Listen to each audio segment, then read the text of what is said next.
I got a cool hat. Okay, so yesterday on Instagram, Facebook, YouTube, community tab, I posted up a picture of a practice joint that I was doing because we've got a new project that's coming up here at TFS, and it involves me getting back into fabricating stuff. But it's the Extreme Cope Challenge, and I posted up a picture as I started going on it, and a lot of people were kind of confused on the fit up, and they were referencing a gap. Now, there is a reason why it's that way. It's a lot of explanation in text, but I think I got a pretty good visual here for you guys to kind of follow along here, and hopefully it helps out. So let's check this out. This is why we face off our cope joints. Season 5. All right, so no fancy camera gear here. I wanted to talk a little bit about these cope joints because a lot of people were asking about them. You know, why we have this gap, if you will. And that's what it was referred to as a gap. Now, let's just kind of look at a few things here. What we did basically, these were all laser cut. These are from Weld Metals Online. They're laser cut. But even if I was doing these by hand, the same result is what I would basically be going for. So essentially here, we have the tube. We face off this tube here, okay?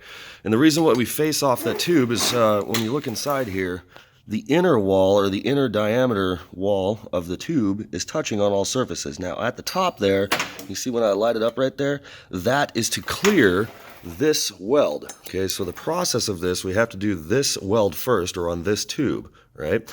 And there's going to be a weld in there, so we have to have a little bit of that gap inside of there. Let me see if I can get the light just right here. We have to have that little gap inside of there to fill that section, or to clear that section, right?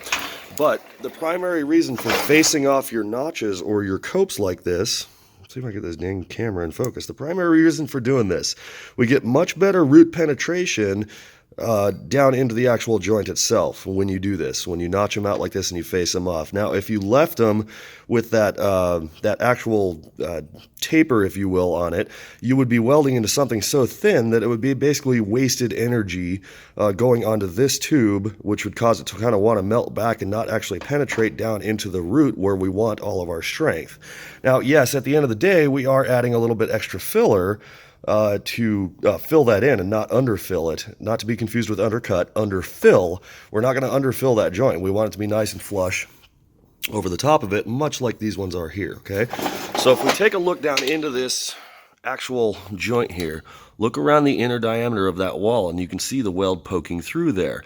That is what we basically consider to be a full penetrating weld on it, okay?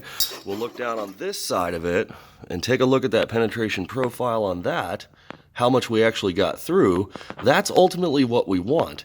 But if we had this with basically that taper on it, or where the outside wall was actually touching here, it would literally be, you'd be firing a bunch of energy into this tube and not this tube, or not down into that root where we actually need all of our heat to go. So that's why we end up going and facing these notches or these joints off of here. Some people call this a true cope, some of them call it like a true fit or a true notch, but it's basically just facing it off so that the edge itself here is pretty much perpendicular, as close to perpendicular as possible to your actual joints that they're touching on, with a little bit of clearance. And that's what you ultimately want, because that face right there actually increases your surface area and allows you to get deeper or better root penetration down into the joint.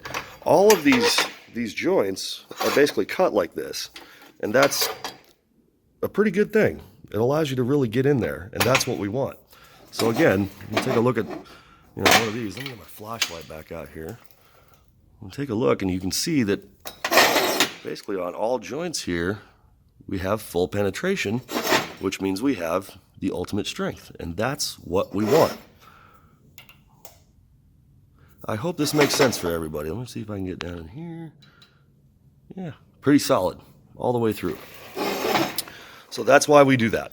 So I really hope this kind of helps you out, maybe gives you a better visual, good explanation. And yes, for all of you who are wondering, I will be revealing that project very soon of what we're actually working on. So if you're new to the channel, go back, watch some of that season 1 stuff where I was actually building something and not necessarily teaching people how to weld.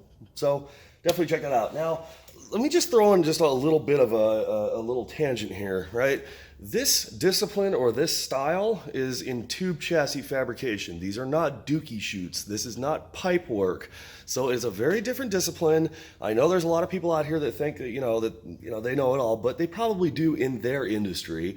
I know this in my industry, and this is my industry of tube chassis fabrication. So, hopefully you learned. That's the best thing I can say. I know there's a lot of information out there. I appreciate you coming to me for it. So I'm going to catch you guys on the next episode. I got some work to get done. So thanks for watching.